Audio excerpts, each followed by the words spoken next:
Winter is right around the corner, so let's wrap up fall. Hi, my name is Sarah, and welcome to my channel, which is all about sewing and styling a handmade wardrobe. I had made a lot of plans for the fall season. In fact, I have 2 plans videos, which I will link down in the description box. And I was really pleased that I was able to finish a lot of the projects that were on my plans list. Now, I didn't get to absolutely everything, and I knew that would happen. I always end up changing my mind or deciding that I want to do something else. But for the most part, I was really pleased with how many of my plans I was able to stick to and complete. So that's what we're going to go over today. Now, I do already have some dedicated videos for some of the things that I'm going to talk about, so I won't go into great detail. I'll just show them to you and put in some photos and then refer you to those other videos. So let's start off with tops. The first top that I want to share is the Vicky Sews Jenna blouse, and I do have a video for this. So I will link it up in the cards and also put it down in the description box. Please pardon how wrinkly it is. I washed it and then I actually need to do some repairs on it because I broke one of the cuff buttons and I need to replace it, and I just haven't done that yet, so it's been sitting in a basket. But at any rate, I'm really happy with how this turned out. This was a viscose satin that I got from Minerva as part of my brand ambassadorship. Then the second top that I want to share with you is the Helen's Closet Cameron shirt. This one is made out of a cotton poplin that I was also sponsored by Minerva. I didn't share this one on my channel because this is my 3rd time making this shirt, so it was just a little bit boring. I don't really have anything new to add. Except that I did do a little bit of a wrinkle where I saw a ready-to-wear shirt that I thought was really inspiring. So I took that detail and I just turned the yoke on the bias and I added this little chevron detail. But other than that, this was really smooth sailing. Very simple and straightforward to put together, and I really like the way that it turned out. I think the fit is really perfect. Now, this third top I just finished last week. It's McCall's 8240. This is a polo sweater that I made out of a luxury sweater knit that I got from Style Maker Fabrics. Now, in my original plans, I had said I was going to do like a 1/4 zip or a 1/2 zip sweater. But in the end, I decided to go with this one instead because I just think it looks a little bit dressier, a little bit less casual, and I think it's going to fit really well into my work wardrobe. Now, for this top, I made the size extra small and I did make a few modifications. I added a little bit of space for my upper back on the back piece only. I did a 1-inch full bicep adjustment. I shortened the sleeve 3 inches. And actually, after I had constructed it and tried it on, I did the version that has the band at the bottom. I realized that it was going to be way too long on me, so I ended up cutting 3 inches off of the bottom of the sweater before I put on the band. So just be warned that I do think that if you make the banded version, it's actually meant to be a little bit longer, more of a tunic length. And I don't like my tops to be that long, so I did end up cutting that extra off. Now, as far as my adjustments went, I actually don't think that I needed to do the full bicep adjustment. Because it's a knit fabric, I think it probably would have been fine on its own. But I don't mind having a little bit of extra wiggle room in the arms. I think that it looks fine. I did find that the neckline here is fairly low, so I ended up wearing it with a knit cami underneath. I could also go back in and add a little snap or a hook and eye or something just to keep it a little bit more closed, but I didn't put the buttons and buttonholes on because I just don't think that I would ever wear it buttoned up all the way. Overall, I'm really pleased with how this turned out. The fabric is really very soft, very cozy, and I think that it turned out just how I envisioned, and I can see myself wearing it both casually here at home, but also to the office, so this one was a win for me. Moving on to bottoms, the first one I'm going to share is the Pattern Emporium Slay All Day skirt. I did talk about this in another video, so I will link that up in the cards. This one is made out of an athletic brushed poly spandex that I got from Surge Fabrics, and I made the longest length with the slit in the front. Now, I have worn this skirt a couple of times since finishing it, and although, as I complained in my other video, that it rides up when I walk, it does ride up, but it's not too bad. It's not as annoying as it would be if it were a shorter skirt. But the main thing that I've realized about this one is that it's extra warm. I think that this thick brushed poly spandex fabric it's a very insulating fabric. So I think it'll actually be perfect for the winter months. It's warm enough that I don't think that I would wear this when the temperatures are more moderate. So I'm really glad to have this one in my closet for when it gets really cold out. The second bottoms that I had to share with you are the Paradise Patterns Protea pants. This one was a Minerva brand ambassador project, so they sponsored me the fabric for free. And this is my 2nd time making this particular pattern, and this time I did the pleated version.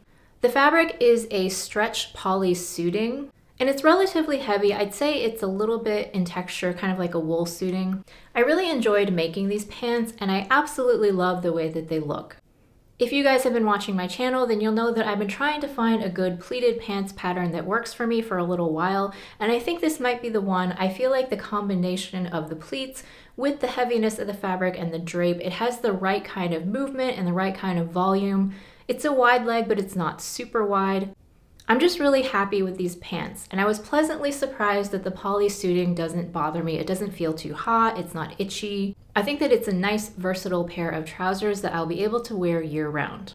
Now, in my original plans video for this, I had chosen a different gray fabric and a different pattern, but I decided that that fabric was a little bit too light for the fall and winter season. It would be better for spring and summer. So I've kind of shelved that for now, and I made this one instead. And I'm very pleased with how it turned out, and I think it's going to get a lot of wear in this upcoming winter season. The last bottoms that I have to share with you are these True Bias Lander pants that I made out of a 10-ounce denim that I got from Minerva. This fabric I purchased with my own money. This was my third time sewing up the Lander pattern, and this time I did the full-length pants. It's always really nice to pull out a pants pattern that you've made before and know that you already made all the adjustments to make it work for you. I didn't have to make any tweaks to the pattern. I knew that it was going to fit me the way that it's supposed to. And I ended up making the top stitching details in this light gold thread. So it doesn't really stand out, but it adds just a little bit of detail. And I like how overall the styling has kind of a 70s look.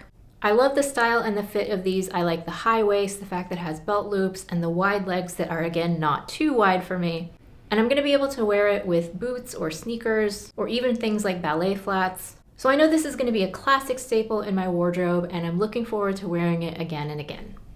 Now let's talk about dresses. I only had one dress on my plans list, and I did complete it. This is the Nina Lee South Bank sweater dress. This was the second time I had made it, and I used this red cabled sweater knit that I bought from fabric.com a couple of years ago. I ended up making the mini dress, and I ended up shortening it 2 inches additionally from what I had done the first time around, which I think I shortened it like 1.5 inches initially. So it's pretty short now, but I'm trying to get used to the idea of wearing shorter dresses and skirts. Because I have such short legs, proportionally it looks better, and I'm still completely covered, like nothing's hanging out the bottom or anything, so I don't feel like it's too short. This was so simple and quick to put together. I was a little bit nervous about the uneven texture of the fabric, that it might be a little bit difficult to get it to go through my serger, but I really didn't have any issues. I was able to line up and center the cables on pretty much the whole thing, except for down at the bottom band where it's not quite lined up, so I'm a little bit disappointed in that, but it's not a big deal. Oh, and I also ended up shortening the sleeves an additional 1 inch from the first time that I made it because I found that it was still a little bit too long. So I'm really happy with how this turned out. In the photos that I took, I styled it with a skinny belt. Although after taking those photos and just kind of going through them, it kind of just struck me for some reason that I look like Santa's little helper, so I don't know if I would use that belt again. But I do like having the option of cinching in the waist a little bit with a belt or just leaving it loose. And I absolutely love the color and the texture of this fabric. It's exactly what I want in a winter dress. It's simple and cozy. I can just throw it on and go with some tights. And it's really easy to layer as well because I could put on a jacket or a cardigan if I need some extra warmth. The next category that I have to share is layers. The first project I completed was Simplicity 8554. This is a linen viscose blend that I was sponsored by Minerva, and I made a long duster trench coat. This is a really lightweight layer, so it was really good for early fall, but it's definitely too cold to wear it now. As soon as this video is up, I will put it into storage and get it out next spring. But I am really happy with the way that this looks, and I did get quite a few wears out of it earlier in the fall. I love this mid-gray color. I think that it's really classic and will go with so many things in my wardrobe, and it's a nice color for spring as well as for fall. Oh, and I do have a video for that one, so I will link that one up in the cards, as well as for this one, which is the I Am Gaston jacket. This was made out of a Sherpa fleece fabric that I bought from Joann's, and then I added these leather toggles that I got from Amazon. Now, I have worn this a couple of times since making it, and I can happily report that it sheds a little bit less now that I've worn it a few times. It is incredibly warm, so I've actually been able to wear it as more of a coat, but I think that it'll become a layering piece as the temperatures get colder. And so far, it's been holding up pretty well, so I'm happy about that. Now this next project almost didn't happen. This is Simplicity 9685 and I made View C, which is the jacket version. And this one is made out of a boiled wool viscose blend that I purchased from Minerva, and then the lining fabric is I think it's a viscose poly lining that I also bought from Minerva. Now the reason why this coat almost did not become a reality, all of the issues were really my own fault, but here's what happened. So this wool viscose fabric was really expensive, and so when I bought the fabric, I only purchased exactly what the pattern called for because I knew I wanted to make this exact coat. So I purchased the required fabric and I did not buy any extra. Normally I would get like half a yard or half a meter extra just in case, but I didn't because the fabric was costing me a lot of money. This project with all of the supplies ended up being about $115, so it was not a cheap project. So I skimped a little bit on the fabric when I bought it. And then additionally, I ended up pre-washing and drying the fabric because I'm kind of a weirdo and I don't really like the idea of dry cleaning, and so it is wool, so you can wash it. So I went ahead and pre-washed and dried the fabric myself because I did want it to shrink because I plan on laundering it myself at home in the future. But of course, wool does shrink, and so when I washed and dried it, the fabric shrunk, and so I only had purchased enough fabric to make the coat without any extra, and so you can guess what happened. I didn't have enough fabric to cut out my jacket. Now initially I had planned to sew the size 12 in this because for a coat I found this sizing to be kind of weird. It doesn't have a lot of ease. So if I can remember correctly, I think that the size that matched my body measurements was a size 10, and that would have given me a finished chest of 37 inches, and I have a 32-inch chest. So that's really not a lot of ease for a coat when you're considering that you're normally wearing layers underneath it. So I had wanted to make the size 12. However, I laid out my pieces every which way and I could not get them to fit on the fabric that I had available to me. So I did end up cutting the pattern down to the size 10. Also, in order to conserve fabric, I shortened the jacket as much as I possibly could. So I left enough room to put the patch pockets on, but otherwise I just shortened it as much as I could to kind of squeeze out a little bit more fabric.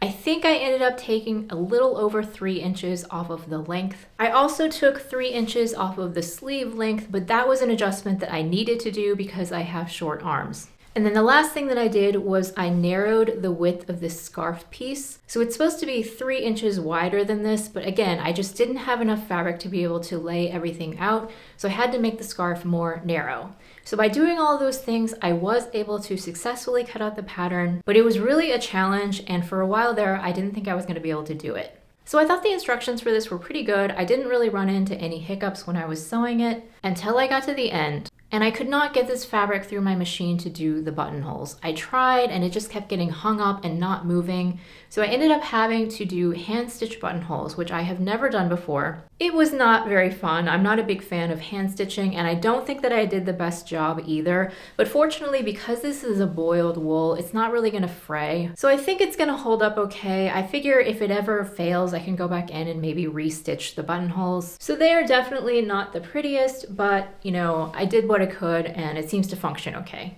This coat is fully lined and it has 1/2-inch shoulder pads. I don't mind the shoulder pads. I don't think that they really make me look any broader, and they add some nice structure for the coat to hang off of. The size 10 does fit me relatively well, but it's not really thick enough to wear over like a really thick chunky sweater. So for that reason, I don't think that I would reach for this in the very coldest parts of winter. But to be honest with you, I'm not gonna wear a wool coat when it's like 10 degrees or less. I'm only gonna wear my down puffer coats in that scenario anyway. So for the most part, I think that this will be a good everyday winter coat. I really like the look of it. Part of me wishes that it was a little bit more oversized and more of that totem inspired look that I was going for. Whereas this is a little bit more of a tailored, more refined look, but I don't think that it's a bad thing. And although this camel is supposed to be one of my absolute worst colors, I don't care. I think that it goes really well with my wardrobe. It's something that I would wear with black a lot of the time, or maybe like chocolate brown or navy or charcoal gray. So I think that it's gonna get a lot of use in my closet, even if it's not the best color for me. So I'm already working on my winter plans, and I'm really excited to make a video about that to share with you guys, but it's probably not gonna come out until January. So if you are interested in seeing what kinds of things that I'm going to make in the upcoming year in 2024, please give me a like and consider subscribing to my channel if you haven't already. Thank you so much for watching.